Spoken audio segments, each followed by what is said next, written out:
page. Sister, can we go back to the preliminary pages from the title page? Sir, excuse me. Sir Jerry, we're ready. Ang mga recorder, Sir Jerry. Yes, Doc, I'm recording it. And also stop the presentation so that we can say each Sir, other. after presentation, di ba Sir Jerry, 3 minutes? Oo, yes. Stop presenting na. Hindi na natin. Saan sila para success? Alright, first page. Any comment on page? First page. Second page of introduction. Sister, we will go back first to the preliminary pages. If it's okay. Okay.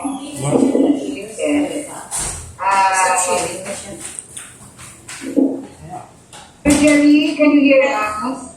Yes. Yes, Okay, Doc. let's record our comment and suggestion for the improvement of your paper. Yes, Doc, I'm recording it. So please follow the standard format of the approval sheet, including the title. Do not move. Okay, do not move your approval sheet. Stop presenting. Also, in your abstract, as mentioned by Sister, when you invest into a 250 word, also include a short introduction of online shoppers in your abstract, and also follow the instructions. Right. You fail to put the recommendation, the last part of your abstract. Also, this is Yes, Doc. don't forget to put my comment here in your paper. I will send it back to you so that you can easily get my comment. Thank you, Doc Irene. Second page. Second page na. Any Sister, I'd like to go back to the abstract. Yes. He has to remove citations in the abstract and directly explain what he did on the methods section of the abstract. So what we need are the 5 parts of the abstract. Only 1 sentence for introduction. There's no intro. Diretso siya sa objective. Then shorten the objective because it is weaved with the method. 1 to 2 sentences for objective, method 2 to 3 sentences, and then the results more or less 3 to 4 sentences. Because the method has been lengthily discussed, covering 3 citations. So kindly remove these citations and then add 1 sentence conclusion. Also complete the keywords including the field of study, which is business administration, and then the research design and the geographical location of the study. That's all, sister, for the abstract. And then for the introduction, my suggestion is for him to include, he has included the 4 variables: expectation, behavior, experiences, and satisfaction. But the dimensions for behavior were not introduced. Also, the dimensions for experiences, there are I think 5, were not also included in the introduction.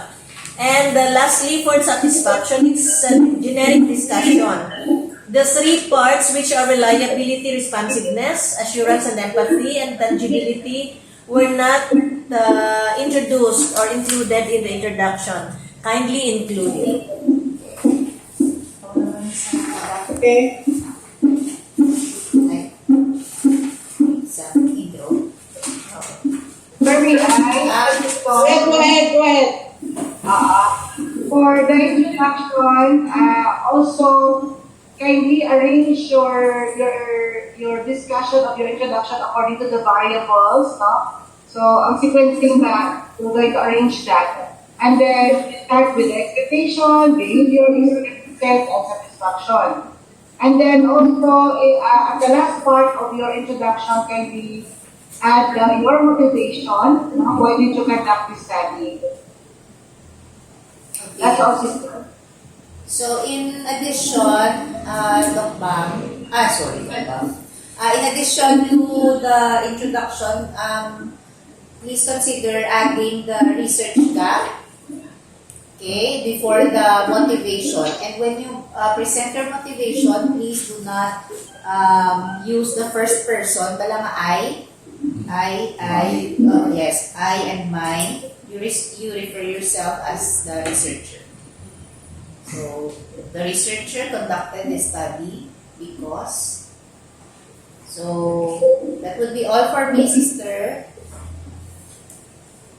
Okay, so because that is already a final paper, it's not a proposal.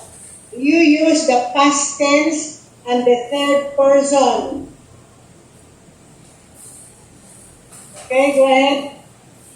Succeeding pages. Statement of the problem, sister. Statement of the problem. In Go the ahead. results, there are tables presenting comparative statistics, but there are no questions on significant difference. Questions 5 to 9 all refer to correlational statistics. I do not know what had happened. Based on the results, the data. Were these the ones that were approved during your proposal defense? Because we deleted two variables there. No. So you added more problems. Huh? Nag-add ka problems. May we hear from the advisor, sister? Yes, go ahead. Dr. Agisan, you are being asked.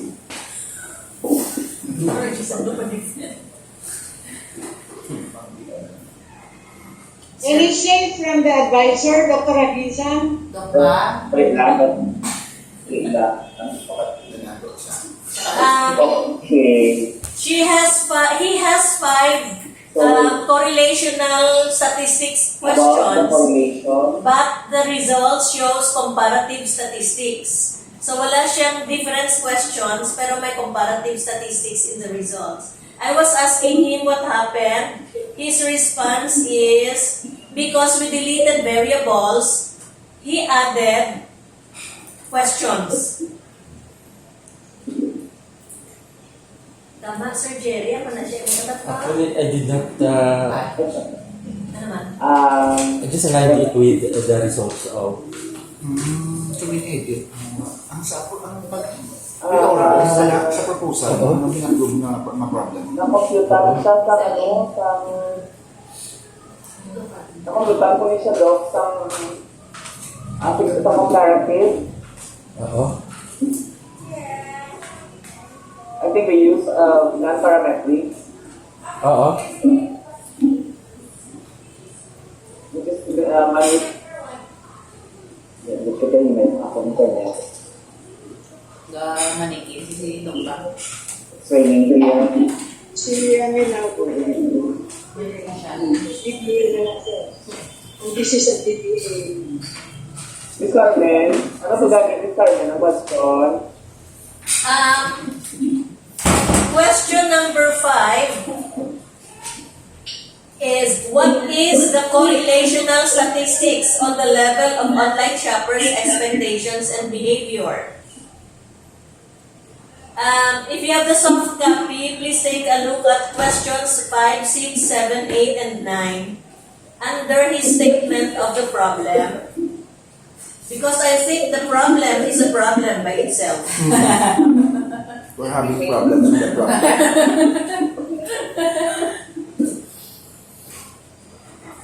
We're having problems with the problems. Oh, what is she?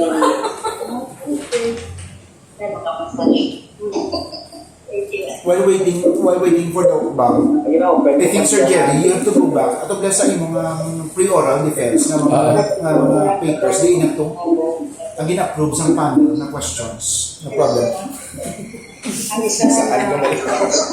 Hi. Film folder, din naman tapos sa'yo. Mm. about the in the problem, for example, may mga hindi pa consistent sa level can extend, no? What is the significant difference Mm-mm. comparative statistics? Hindi ko relational. But we don't ask statistics in the problem because that is not, hindi na sa magamit sa user. Actually, ako adapt ko lang tong sa findings din. No. Dapat i-follow mo ito ang recommendations ng panel sa inyong mga pre-oral. Hindi siya ako ang... Kung wala kayo nalibyan, kung wala nila ma-approve. Wala na si Doc Bang, hindi ko na ako statement. Ay, guro mo, true na doon. Doc Bang, Kanta mo, bigyan nga. Doc Bang, champi ka, Doc Bang.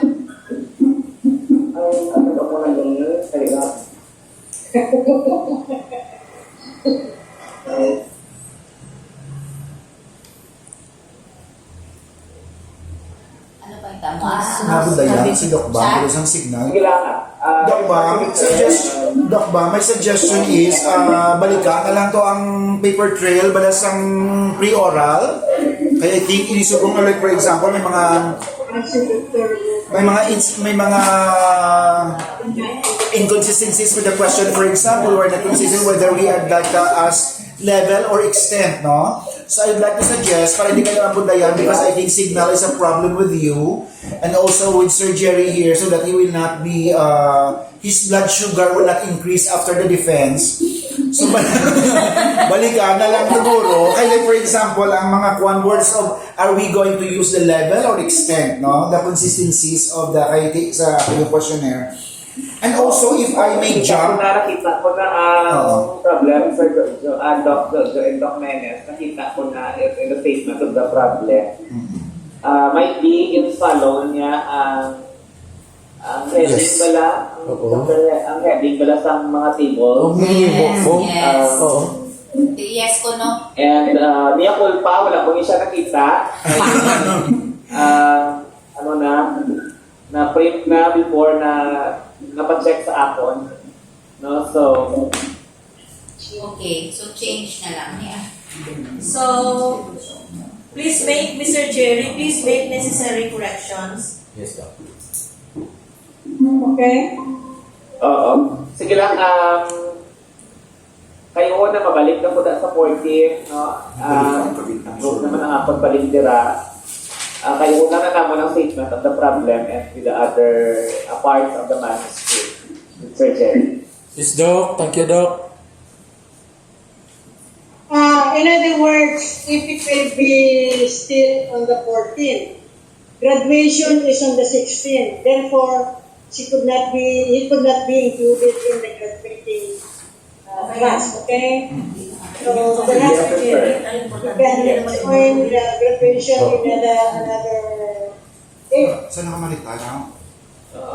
Ang importante man lang, sister, we are very grateful and very thankful for your time, sister. That bisa nato ka na sa Bais, you still you accommodated us with Sir Jerry with this defense so that in the transition, hindi man kami magudlayan, sister. Thank you very much, sister. Gladly at your service. Wow. Okay, go Thank you, ahead. sister. On methodology and Framework muna, sister. yes, Framework po, sister. yes, go ahead. Please shorten the framework. Focus only on 4 concepts or theories which are directly related to the variables under study. And then support it with literature showing that the variable groupings you use in your study were also used by previous researchers. So, dila lang tama focus. Because the narrative for the framework, sister, starts on page 6 and ends on page 40-something. So, the narrative itself is mga 38 pages. In fact, this is the first time I have found a paper with a very lengthy framework, and I appreciate the researchers' effort of reviewing a lot of literature, but this can be removed under the framework and use or transfer this in the results and discussion. Okay? Hindi masayang yung effort. Hindi masayang ang effort ni researcher. Last, sister, for the framework, last on my part, page 45, we have the schematic diagram. Kindly include in the box for behavior the 4 aspects or 4 dimensions of behavior, the 5 different experiences, and then the 3 aspects for satisfaction. Pero sister, I have a question on satisfaction. There are only 3. He used SERVQUAL. He mentioned in his presentation that he used SERVQUAL for satisfaction. But what he did was he combined reliability and responsiveness. And then empathy and ano to yung input niya? Oo. Iyan naman natin sa post na siya, kaya masaya. So he has to really support this with literature that indeed combines the two. Okay? Yun na. Kasi i-mention sa, ano ba? Sa, May different sources man sa survey. sa survey, sa nila. Oo, kay Santos na sir, nakita ko na. Nag-mix nila ang duwa, lusong last. And may e-circle, man yung pulo ang dimensions, may 7 ang dimensions. Santos 2020. Buhin pa separated ko ito.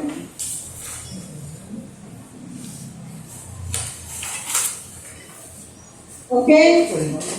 What page are you now? Page Have you- 46, significance of Are you through with the methodology? Sister, Are you now on chapter significance. 4, discussion? Sister, Again, we're on page 45 pa lang po. 46. Okay. Any comment? For significance. I'd like to suggest, sister, that the word will be replaced with may.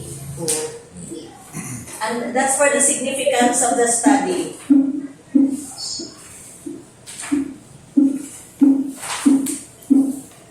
Sister, page 47, scope of the study. I'd like to suggest if this can be scope and limitation. And then he will try to describe the limitations or hindrances he had encountered during the conduct of the study.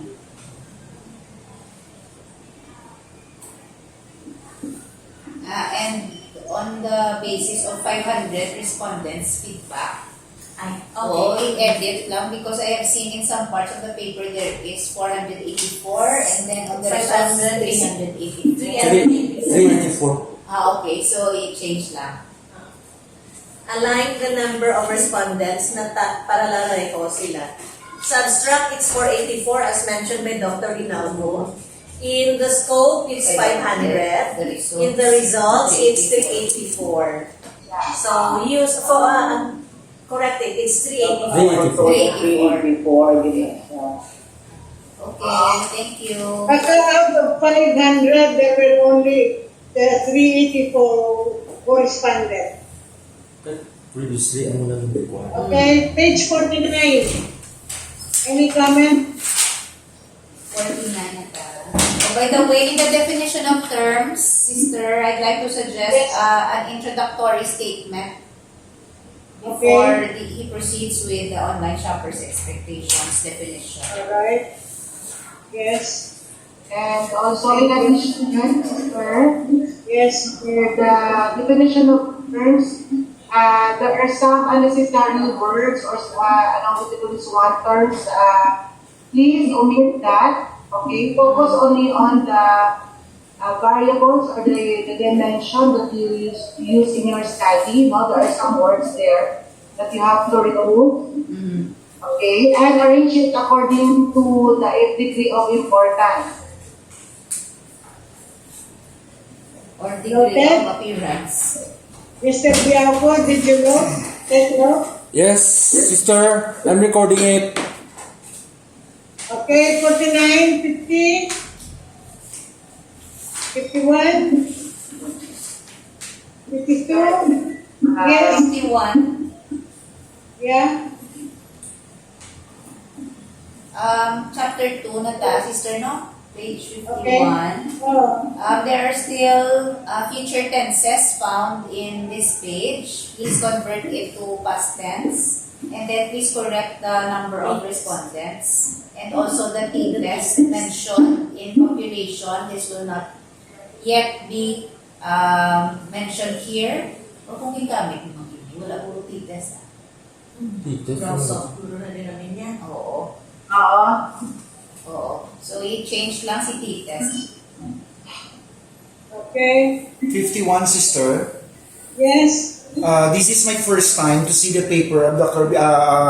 Sir Bialco, and then I scanned the questionnaire, and I would like to ask the researcher kung sino ni ang 15 ka-experts na nag-validate sa kanyang questionnaire. Is this Doc. ano ni siyang kwan? Ano ni siyang ang gamit? Ano ni siya? Adapted, modified? Adapted, modified. Because I have a major question here. An issue, for example. So, number one, on page, I'm kindly refer to the appendices, page 128. In the online expectations, for example, I have scanned some of the items here, and this is our actually experiences. And I have noticed also, if this was really validated by some experts, what was the reason why there are some statements that are quite vague and confusing, so it can be misinterpreted. Therefore, the results can be questionable if the questionnaire itself is not clearly validated by the experts. So, especially sa expectations, no? I have noticed that in the expectations, most of these statements are experiences actually. Experiences sila. And also, sa behavior, these are, may mga experience man di, and there are some sentences that are supposed to be constructed to predict, to connote the motivation of the behavior of the shoppers. And I believe these findings are really very important in your research, because any mistake or confusion with the questionnaire will really affect the entire research, the result of the research. So, Doc, I have just adapted the questionnaire, and when I did go back to it later, I found out it was not clustered. That so you found out also that it was not clustered. Oh, it was treated secretly. Oh, separately. So therefore, the groupings of statements here are wrong. And it follows, if the groupings of statements are wrong, your results are wrong as well. Mag-adapt. It is adapted. Oh, so wrong siya. Kaya pagtanaw ko lang sa mga, I'm not really analyzing this in detail, but I have seen it, madasig lang na pag-scan. I have noticed that most of the statements here, wala ma-group mayo. So, sa lakin na yung interpretation. Hey, Jojo. Yes. Hi. Oh, sige, Doc. Might be, mga daan niya pa naguro nga wala pa bala na correct. Ay, okay. Na validate. Ang yung kasulod niya da. Okay. I-check lang namon kay might be, ano si sir, backtracking siya because of his eyes. Ay, okay. Check lang namon liwat, Doc Jo. Pero Sige. na-validate na iya Nga statements. instrument. Oo. Oo. Ay, okay. So, check lang liwat, Doc Sige. Jo. Okay, go ahead. Noted. Questionnaire, 52, sister. 53, 54, 55. 51, 52 pa muna, sister instrument. Okay. Please improve the description here. It has to include not only the sources of the instrument, but also the number of parts in the questionnaire, the number of items per part, and the form of responses for each part. Because iba-iba ang form of responses for the 4 variables. So those should be clearly reflected under this section. Yun na po, sister. 54. Sister, 55. 52 po, sister. And, 52, opo, yes. for the validity, please reflect lang the scores of the validation and the reliability score as well of the Pilanic instruments. It's a instrument with 4 parts. Isa. Okay. So, ano lang? So 4 parts each. 4 parts. That's all for me, sister. 53, 53, 54, 53, sister, last paragraph, up Yes. to the first half of 54. This is what I was looking for under the instrument. So please transfer this to page 52, 51 and 52. Yung number of parts per question for in the questionnaire and the form of responses are all here. okay. 55, Data interpretation, sister. Please Yeah. add lang the data interpretation of the respondents with its mean range For the 4 million. for the 4. okay. 56, 57,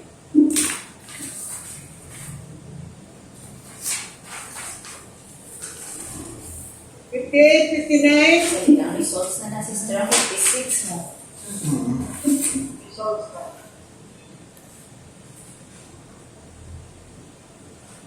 60, 61, I have a comment on the citation ng sister. Please check the Mendeley on page 57. Last paragraph, Sipomedjis et al. There is no year. As well as Wang et al. Second to the last paragraph. Kama, 2005, 103. Ano niya siya? Code number. 2005. Page 103. Page 103. Mr. Bianco, Yes, sister. anything, any citation of the year, the law